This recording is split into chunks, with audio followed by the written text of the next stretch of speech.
नमस्कार, सत्ता का महासंग्राम देख रहे हैं आप। मैं हूं रीनू। कहते हैं सुनहरे भविष्य के लिए शिक्षा बहुत जरूरी है। पेरेंट्स अपने बच्चों को बेहतर शिक्षा देने के लिए अपनी कमाई का एक हिस्सा खर्च कर देते हैं, लेकिन अब ये खर्च प्राइवेट स्कूल वालों ने बढ़ा दिया है। शिक्षा के नाम पर महंगी महंगी किताबें, यूनिफॉर्म और अन्य सामान बेच रहे हैं, वो भी तय दुकानों से। मतलब कि बच्चों की कॉपी किताब, यूनिफॉर्म, पेन, पेंसिल सब कुछ तय दुकानों से खरीदना है और ये तय दुकानें मनमानी रकम वसूलते हैं। अब सवाल ये उठता है कि क्या ये तय दुकान स्कूलों को कमीशन देता है? और सवाल ये भी उठता है कि इन सब परेशानियों के बीच अभिभावक अपने बच्चों को कैसे पढ़ाएंगे? आज इसी पर करेंगे बात। तो देखिए, जबलपुर की पहले बात करेंगे, जहां प्राइवेट स्कूलों पर प्रशासन का डंडा चला। प्रशासन ने मनमानी के आरोप में 34 प्राइवेट स्कूलों पर कार्रवाई की है। इन सभी स्कूलों पर तय दुकान से किताबें और यूनिफॉर्म खरीदने का दबाव डालने का आरोप है। प्रशासन ने सभी स्कूलों के खिलाफ मामला दर्ज कर लिया। और भोपाल से भी खबर है, जहां राजधानी में भी एक्शन लिया गया है। पुलिस ने तय दुकानों में दबिश दी, जहां से प्राइवेट स्कूलों के शिक्षण सामग्री मिले हैं। एमपी नगर में भी 2 बुक सेंटर्स पर एसडीएम की टीम ने छापा मारा। इन्हीं सेंटर से किताबें और यूनिफॉर्म खरीदने का स्कूल दबाव डाल रहे थे। स्कूलों के दबाव के बाद अभिभावक यहीं से खरीद रहे थे किताबें और यूनिफॉर्म। शैक्षणिक सत्र की शुरुआत की वजह से दुकानों पर भारी भीड़ लगी थी। सोचिए, अभिभावकों को कितनी परेशानियों का सामना करना पड़ता होगा। एक तो महंगे दामों में सामान खरीदना और ऊपर से लंबी लाइन का इंतजार करना। तो स्कूलों के मनमानी पर एक्शन लिया गया, प्रशासन का डंडा चला। जबलपुर और भोपाल के साथ ही साथ अब जानकारी ये भी है कि पूरे प्रदेश में इस तरीके की कवायद होगी। सीधे रुक करेंगे ज्यादा जानकारी के साथ संवाददाता वासु चौरी जुड़ गए हैं। वासु, जो भी तय दुकानें होंगी स्कूलों की तरफ से, वहां पर प्रशासन ने डंडा चलाया है। 2 बड़े मामले भोपाल और जबलपुर से सामने आए हुए हैं। निश्चित तौर पर देखिए, स्कूलों की मनमर्जी, दुकानदारों के साथ मिली भगत, साठ गांठ से पेरेंट्स को लूटने की जो ये बातें हैं, ये पहली दफा नहीं, इससे पिछले सालों में भी लगातार सामने आती रही हैं। और इस बार प्रशासन का डंडा जो है वो सख्ती के साथ चला है। बड़ा जुर्माना तो लगाया ही जा रहा है, इसके साथ ही एफआईआर भी दर्ज की जा रही है। दंडात्मक कार्रवाई करने का जो काम है वो भी किया जा रहा है। न सिर्फ भोपाल, जबलपुर, बल्कि प्रदेश के अब अन्य जिलों में, अलग अलग शहरों में भी इस तरीके की जो कार्रवाइयां हैं वो शुरू हो चुकी हैं। भोपाल की बात करें तो कल कार्रवाई हुई, जहां पर 2 बुक स्टोर्स पर, एमपी नगर स्थित 2 बुक स्टोर पर एसडीएम के नेतृत्व में जो स्कूल शिक्षा विभाग की टीम है और अन्य अधिकारियों की टीम है वो वहां पर मौके पर पहुंची। ग्राउंड जीरो पर जाके अफसरों ने सीधे अभिभावकों से बातचीत की, उनसे जाना कि कौन से स्कूल में आपके बच्चे पढ़ते हैं, वहां से उन्हें क्या दिशा निर्देश दिए गए हैं, क्या कोई स्पेसिफिक दुकान बताई गई है कि यहीं पर जाना है, यहीं से कॉपी किताबें खरीदना है, यहीं से यूनिफॉर्म खरीदना है और दूसरी जगहों पर नहीं मिलेंगी। तो इस तरीके के जब मामले सामने आए, प्रशासन को शिकायतें मिली, तो प्रशासन की टीम ने जाकर वहां पर दबिश देने का काम किया। तुरंत वहां पर कार्रवाई भी की और चेतावनी भी दी कि अगर इस तरीके से आप लोग आगे भी प्रैक्टिस करते रहेंगे तो ये ठीक नहीं होगा और आने वाले समय में और भी बड़ा एक्शन, और भी सख्त एक्शन जो है वो लिया जाएगा, देखने को मिलेगा। इससे कहीं ना कहीं अभिभावकों ने राहत की सांस ली है। और वहीं ऐसे स्कूल संचालक, ऐसे दुकान संचालक जो साठ गांठ करके, मोनोपोली करके लगातार इस तरीके का धंधा, कमीशन खोरी का काम कर रहे थे, उनके खिलाफ ये सख्ती जो है वो बेहद आवश्यक और बेहद जरूरी भी हो जाती है। क्योंकि एक तरफ तो स्कूल प्रशासन मोटी फीस की वसूली करती है स्टूडेंट से, दूसरी तरफ जब बात आती है किताबें खरीदने की, यूनिफॉर्म खरीदने की, तो वहां पर भी इस तरीके का व्यापार, तो शिक्षा का व्यापार ना हो, शिक्षा का व्यापारीकरण ना हो, इस पर रोक लगाना बेहद जरूरी है। बिल्कुल, और ये बहुत ही जरूरी है। और ये भी अहम हो जाएगा कि आगे भी इस पर लगातार नजर बनी रहे, क्योंकि हर बार ऐसी खबर सामने आती है, जब कार्रवाई होती है, प्रशासन का डंडा तो चलता है लेकिन वो बरकरार नहीं रह पाती है। कार्रवाई के बाद फिर से वैसे ही मनमानी स्कूलों की तरफ से होने लगती है। हर साल की तस्वीरें हैं। बहुत शुक्रिया आपका वासु, तमाम जानकारी साझा करने के लिए। और चलिए कुछ और अहम खबरों का जिक्र करेंगे। बात करेंगे सतना से बड़ी खबर की। 60 लाख कैश के साथ 2 लोगों को पकड़ा गया है। आरपीएफ ने 2 लोगों को हिरासत में लिया। हवाला का पैसा होने का शक जताया गया है। सतना से मुंबई जा रहे थे आरोपी। कैश का हिसाब नहीं दे पाए आरोपी। इनकम टैक्स विभाग को सूचना दी गई। सुविधा एक्सप्रेस से कर रहे थे सफर। एक आरोपी मालवा का और दूसरा राजस्थान का रहने वाला बताया गया है। बड़ी खबर आपको दे रहे हैं सतना से, जहां 60 लाख कैश के साथ ही 2 लोगों को पकड़ा गया है। आरपीएफ ने 2 लोगों को हिरासत में लिया है। हवाला का पैसा होने का शक जताया गया है। सतना से मुंबई जा रहे थे आरोपी, कैश का हिसाब नहीं दे सके आरोपी। इनकम टैक्स विभाग ने सूचना दी। सुविधा एक्सप्रेस से कर रहे थे सफर। एक आरोपी मालवा का और दूसरा राजस्थान का रहने वाला है।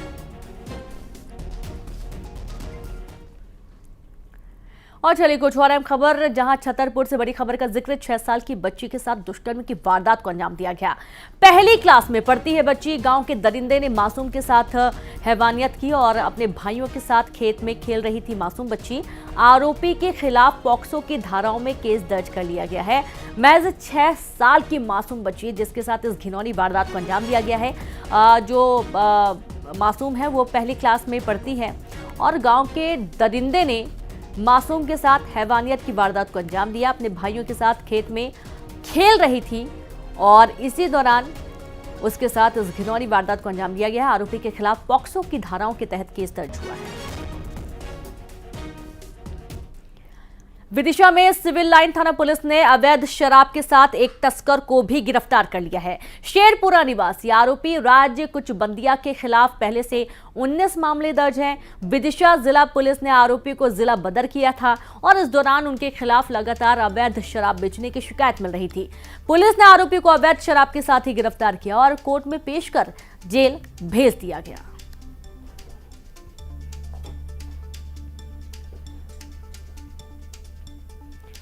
सिविल लाइन क्षेत्र का सूचीबद्ध बदमाश है। इसके विरुद्ध 19 प्रकरण गंभीर किस्म में थाना में दर्ज है। इसी के चलते इसके जिला बदर की कार्रवाई की गई थी, किंतु बदमाश द्वारा जिला बदर उल्लंघन कर निरंतर अपराध में सक्रिय रहा और थाना क्षेत्र में अवैध शराब का परिवहन एवं व्यापार कर रहा था। कल आरोपी को 5 लीटर जहरीली शराब और सामग्री के साथ इसको रंगे हाथ गिरफ्तार किया गया था। अब खबर टीकमगढ़ से, जहां पिता की हत्या का आरोपी गिरफ्तार कर लिया गया। पुलिस ने आरोपी बेटे को गिरफ्तार कर लिया। अवैध संबंध के शक में इसने पिता की हत्या की थी। पत्नी से अवैध संबंध का शक था इस आरोपी को और इसने पीट कर पिता को मौत के घाट उतार दिया था। चंदेरा पुलिस ने गिरफ्तार कर जेल भेज दिया है। तो पूरा मामला टीकमगढ़ का है, जहां पिता की हत्या का आरोपी गिरफ्तार कर लिया गया है। दरअसल पुलिस ने आरोपी बेटे को गिरफ्तार किया और जानकारी ये कि अवैध संबंध के शक में इसने पिता की हत्या की है। पत्नी से अवैध संबंध का इसको शक था और इसके चलते इसने पीट कर पिता को मौत के घाट उतार दिया। चंदेरा पुलिस ने आरोपी को गिरफ्तार कर जेल भेज दिया है।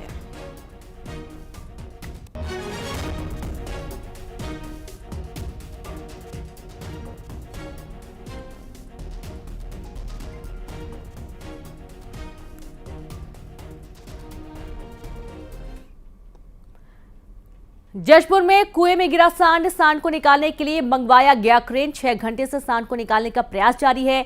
कोतवा के बैगा बहार का ये पूरा मामला सामने आया है। बड़ी खबर आप पूरी रहे जशपुर से, जहां कुएं में सांड गिर गया और ये देखिए तस्वीरें, जब कड़ी मशक्कत के बाद इस कुएं से सांड को बाहर निकालने की जद्दोजहद की गई है और क्रेन मंगवाया गया इसे बाहर निकालने के लिए। 6 घंटे से सांड को निकालने का प्रयास जारी है। कोतवा के बैगा बहार का ये पूरा मामला है। देखिए एक युवक जान पर खेलकर कुएं में उतरकर सांड को पहले जाकर रस्सी से अच्छे से बांधेगा और उसके बाद सांड को ऊपर केन के माध्यम से खींच लिया जाएगा। और ये तस्वीरें देखिए, ग्रामीण भी आसपास मौके पर मौजूद हैं। अब चूंकि कुआं आप देखेंगे आसपास कोई बाउंड्री नहीं है और कई बार ऐसा होता है कि धोखे में गलती से इस तरीके की घटनाएं होती हैं। हालांकि सांड सुरक्षित है, जान भी जा सकती है, लेकिन गनीमत रही कि सांड सुरक्षित है और इसे बाहर निकालने का काम अब किया जा रहा है। तकरीबन 6 घंटे हो चुके हैं, मशक्कत लगातार जारी है।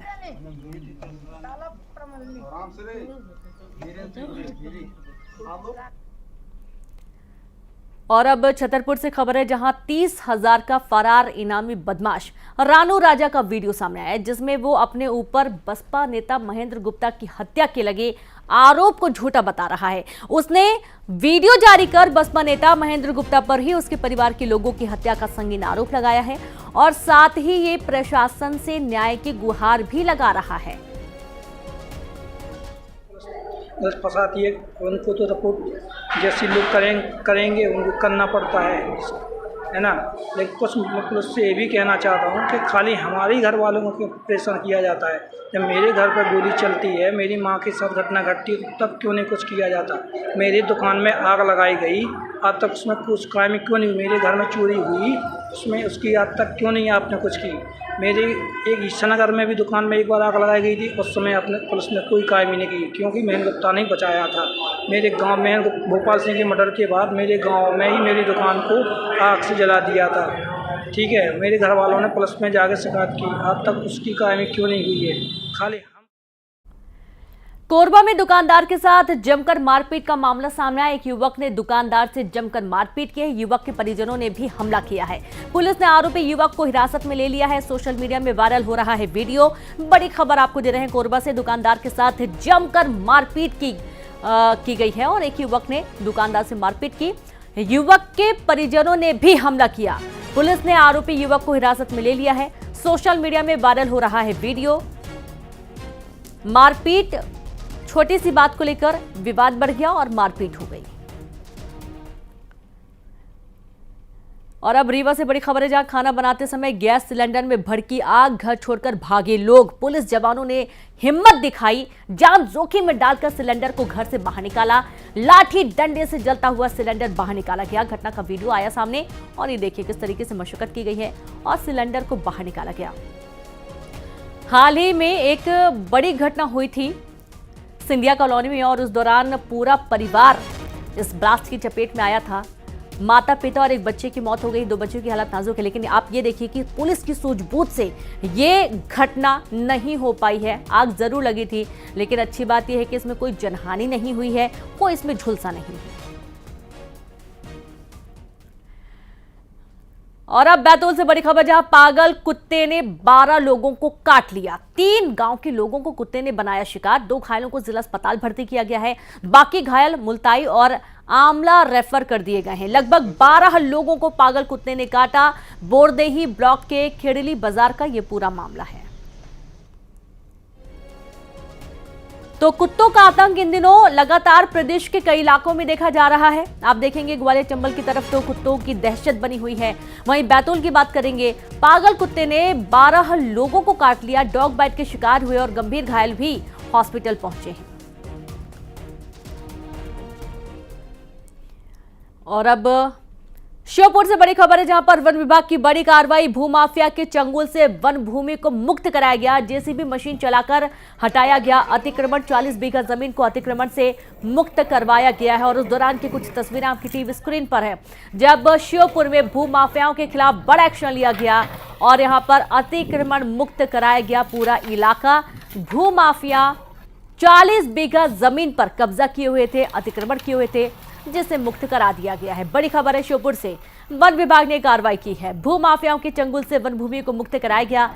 जेसीबी मशीन लाकर अतिक्रमण हटाया गया और उस दौरान की ये तस्वीरें आपके सामने हैं। 40 बीघा जमीन अतिक्रमण मुक्त करवाई गई है। पुलिस फोर्स भी मौके पर मौजूद रहा ताकि कोई हंगामे के आसार ना हो, किसी भी तरीके से टीम पर कोई हमला ना हो। वन विभाग ने यह बड़ा एक्शन लिया है। जेसीबी मशीन चलाकर अतिक्रमण हटा दिया गया।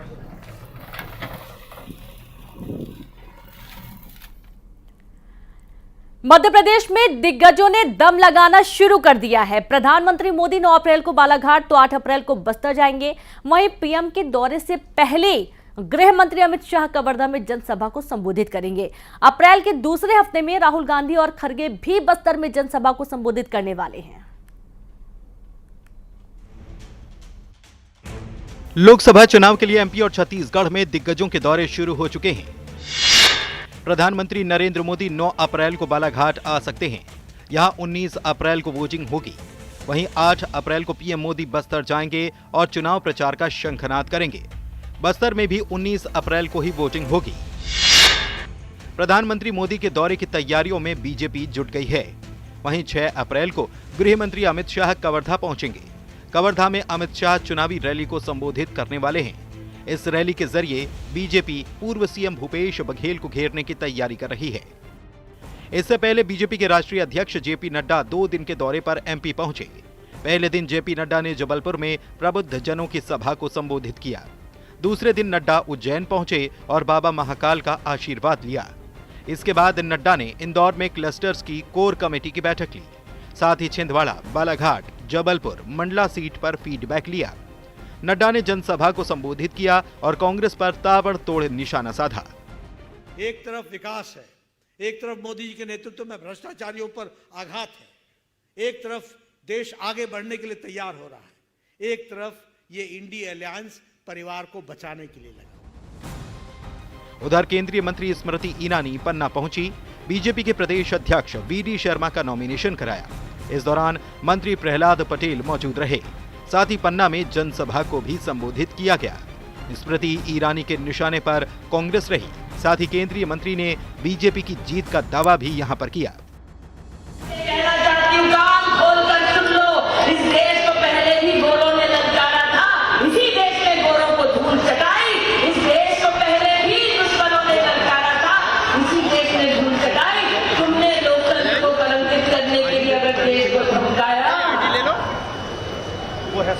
तो ये देश छेड़ता तो नहीं, लेकिन छेड़ा जाता है तो ये देश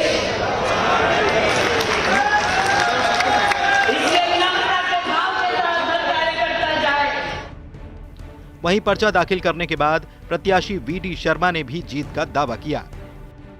नामांकन रैली आज ऐतिहासिक हुई है और हर बूथ पर विजय का संकल्प, हर बूथ पर 370 वोट बढ़ाने का प्रधानमंत्री का जो टारगेट है, मुझे पूर्ण विश्वास है कि आज की रैली में जो कार्यकर्ताओं का उमंग और उत्साह कहता है कि इस बार प्रधानमंत्री का टास्क तो पूरा करेंगे ही, ये खजुराहो लोकसभा का प्रत्येक बूथ कांग्रेस मुक्त बनेगा।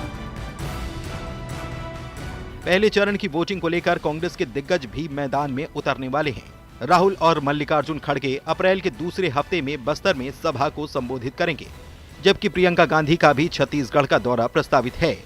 ऐसे में आने वाले दिनों में एमपी और छत्तीसगढ़ का सियासी पारा दिग्गजों के दौरे से बढ़ने वाला है। Bureau report, news 18।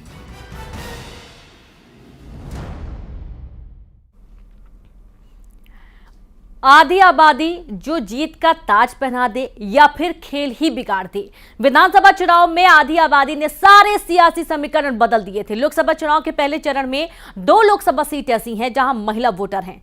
असरदार क्या बीजेपी के साथ होंगी लाडली बहना या फिर हाथ को मिलेगा नारी सम्मान का साथ? देखिए रिपोर्ट।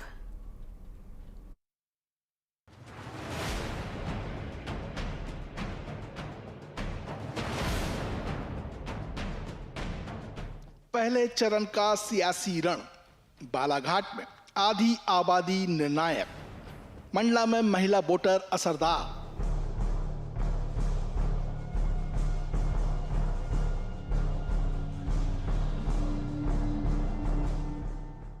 बीजेपी के साथ लाडली बहना, हाथ को मिलेगा नारी सम्मान का साथ।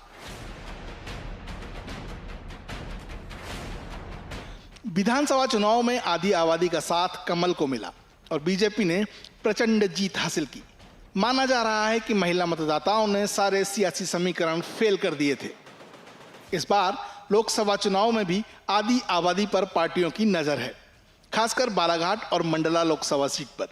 लोकसभा चुनाव के पहले चरण में 19 अप्रैल को जिन 6 सीटों पर मतदान होना है, उनमें 2 सीटें ऐसी हैं जहां पार्टियों की जीत हार का फैसला नारी शक्ति के हाथ में होगा।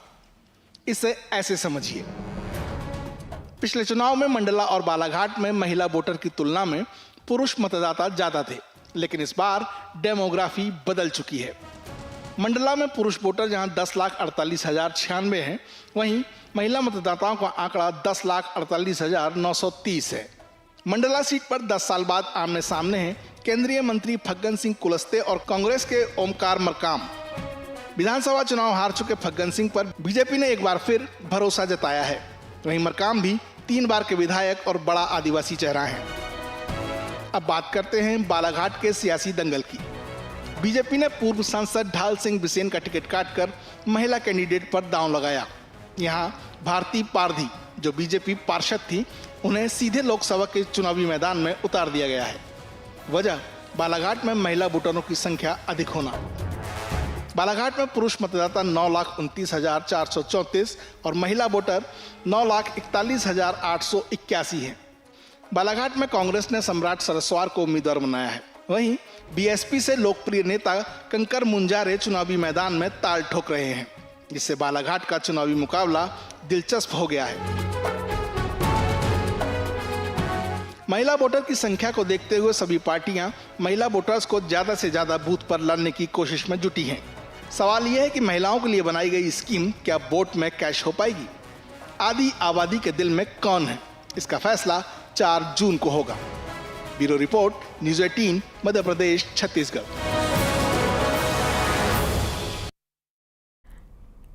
और चलिए अब देखेंगे चुनाव 24।